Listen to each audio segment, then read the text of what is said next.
अस्सलाम वालेकुम दोस्तों। अल्लाह पाक आप सब दोस्तों को सलामत रखे। दोस्तों प्लीज़ मेरे चैनल को सब्सक्राइब कर दीजिएगा। आज हमारा व्लॉग है मोहब्बत की लाजवाल दास्तान दरबार ससी पुनू के बारे में। ससी का मुख्तसरन मैं आपको तफसील इसी व्लॉग में बताऊं कि ससी का जन्म एक हिंदू खानदान में हुआ था। फिर मैं आपको बताऊं कि ससी को बहा दिया गया दरिया में, छोटी सी बक्सा बनवा कर उसी में बिठा कर, ये छोटी सी बच्ची थी तो उसको बहा दिया गया दरिया में। फिर ये मिल गई, धोबी था महमूद, उसका स्टाफ काम कर रहा था सामने, ये जो बक्सा आ रहा था तो दरिया में उनको मिल गई। फिर महमूद को औलाद नहीं थी तो उनने इनको पाला पोसा। ये जब बड़ी हो गई तो मोहब्बत की दास्तान है। तो फिर इनकी शादी पुन्नू के साथ हुई। वो केच मकरान का बादशाह था, उनके साथ शादी इनकी तय। मुख्तसरन मैं छोटे से व्लॉग में आपको तफसील इनका बता दूं तो इनकी शादी हो गई। उधर जब पुन्नू के वालिद को पता चला कि मेरा बेटा कहीं धोबी के यहाँ काम कर रहा है तो उन्होंने अपने बेटे, दूसरे बेटों बादशाहों को भेजा कि जाओ मेरे बेटे पुन्नू को ले आओ। वो जब आए थे जिस रात, तो उसी रात पुन्नू की शादी थी। वो शादी में बैठ गए और कोई नशावर चीज पिलाई तो पुन्नू को नींद आ गई। नींद जब आई तो इसको उठाकर नशे में ले गए। उधर जब ससी की आंख खुली तो पुन्नू नहीं था। ये पुन्नू पुन्नू पुकार कर बाहर निकल आई। तो बाहर जब निकल आई तो इसको अपनी माँ ने कहा कि आप घर चलो। इसने बोला कि मैं पुन्नू के पीछे जाऊंगी पहाड़ में। उसने बोला पहाड़ है, ये शेर हैं, तुम्हें खा जाएंगे। बोला मैं जाऊंगी। तो ये निकल पड़ी पहाड़ में। जब ये साथ काफी मुफासला तय करके जब आई पहाड़ में तो इनको बहुत प्यास लगी थी। ये जब आ रही थी तो बकरी चराने वाले ने इसको देखा और बकरी चराने वाले को माँ ने दुआ की थी कि बेटा तुझे जंगल में दुल्हन मिलेगी।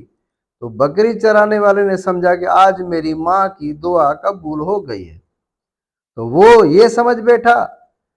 फिर जब ससी ने देखा तो ससी ने इससे पानी मांगा कि बोला मुझे बहुत प्यास लगी है, मुझे पानी पिलाओ। इसने कहा हाँ मैं तुम्हें दूध पिलाता हूँ। ये बकरियों से दूध निकालने के लिए बकरियों के पास चला गया।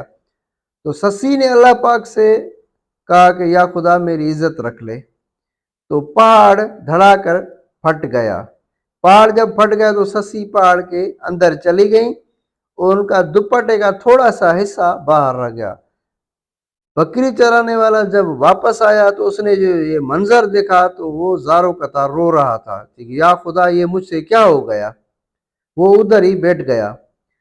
उधर जब पुन्नू का नशा उतरा वहीं पे तो उसके भाइयों ने, उसके वालिद ने उसकी जो हालत देखी, उसने बाप ने तो बोला इसको वापस। ये जब आ रहा था तो बोला, इसके वालिद ने बोला कि इसको वापस छोड़ाओ। तो ये जब पुन्नू आ रहा तो रास्ते में वो बंदा बैठा था, वो एक दुपट्टे का थोड़ा सा हिस्सा बाहर था। उसने पूछा ये क्या है। तो बकरी चराने वाले ने कहा एक दुल्हन आ रही थी, पुन्नू पुन्नू पुकार रही थी, उसे प्यास लगी थी, मुझसे पानी मांगा, मैं दूध बकरियों से निकालने के लिए गया, वापस आया तो इसी पहाड़ के नीचे चली गई। तो पुन्नू ने बोला हाँ ये मेरी ससी है। तो पुन्नू ने ससी ससी करके पुकारा तो दोबारा पहाड़ फट गया। तो पुन्नू भी उसके अंदर चला गया। तो दोस्तों ये थी मोहब्बत की लाजवाल दास्तान। इसके बारे में हमारे सिंध के शायर, बड़े अजीम सूफी शायर भिटाई सरकार ने बहुत कुछ लिखा है अपने किताब में, अपने रिसाले में बहुत सारे अशार हैं ससी के बारे में। तो मुख्तसरन वो जो बकरी चराने वाला था दोस्तों, तो ये उसकी सामने मज़ार बनी हुई है, ये आप देख सकते हैं, ये उसकी मज़ार बनी हुई है, ये बकरी चराने वाले की मज़ार है। तो फिर कहते हैं लोग कि बकरी चराने वाले की वो जो उम्र थी ना सारी इधर ही गुजर गई, इसकी सेवा करते हुए इधर ही खिदमत गुजारी में गुजर गई। जब उनका इंतकाल हो गया, उनकी डेथ हो गई थी, उसको भी इधर ही रखा गया। ये उसकी तुरबत बनी हुई है बकरी चराने वाले की। तो ये थी मोहब्बत की लाजवाल दास्तान। दोस्तों मुझे दीजिए इजाज़त। अल्लाह पाक आप सबको सलामत रखे। मेरे इस चैनल को यार सब्सक्राइब कर दीजिएगा प्लीज़, आप दोस्तों की बड़ी मेहरबानी होगी। तो मिलते हैं नेक्स्ट व्लॉग तक।